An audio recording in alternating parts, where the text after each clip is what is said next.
मेरा नाम पूजा शर्मा है and I am a clinical data coordinator. I would like to thank कि आज मुझे ये अपॉर्चुनिटी मिली कि मैं आपको थैंक यू बोल सकूं.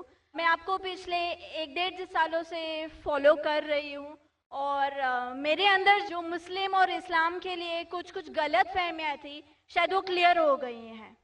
एंड जैसे आपने कहा, आपने कुरान की कई आयतों के बारे में कहा.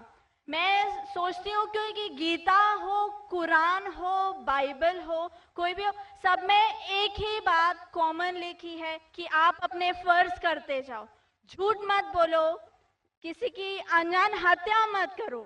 और जो जैसे कि एक बंदे ने बोला कि रिलीजन की वजह से इतने दंगे फसाद हो रहे हैं.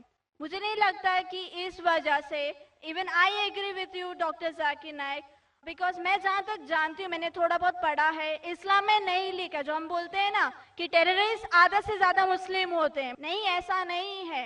इस्लाम में लिखा है कि जब आप किसी की बेवजह हत्या करते हो कि तो आप शायद मुस्लिम नहीं हो. ये इस्लाम में नहीं लिखा है कि आप किसी की हत्या करो बीइंग अ मुस्लिम, आप किसी की हत्या करो या बीइंग अ हिंदू किसी की आप हत्या करो.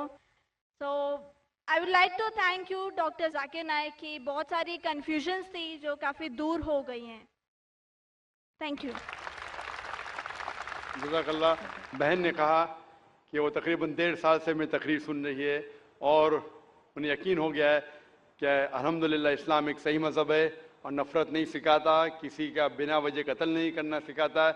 और इंशाअल्लाह मैं दुआ करूँगा अल्लाह सुब्हानहू तआला से बहन कि आप इंशाअल्लाह कुरान मजीद का तर्जुमा पढ़िए. ये इंशाअल्लाह आपको आपके रब के और करीब ले आएगा इंशाअल्लाह. और मैं दुआ करता हूँ कि अल्लाह ताला आपको हिदायत दे. और इस कुरान मजीद का तर्जुमा मैं दरख्वास्त करूँगा मेरी एहलिया से, अगर वो लेडीज़ के सेक्शन में हैं तो इस बहन को कुरान मजीद का तर्जुमा दे, अंग्रेज़ी में या हिंदी में जो भी ज़बान वो चाहती है. और मैं दुआ करूँगा इंशाअल्लाह कि आप कुरान मजीद का तर्जुमा पढ़िए, इंशाअल्लाह और हिदायत पाएंगे. जज़ाकल्लाह. Thank you.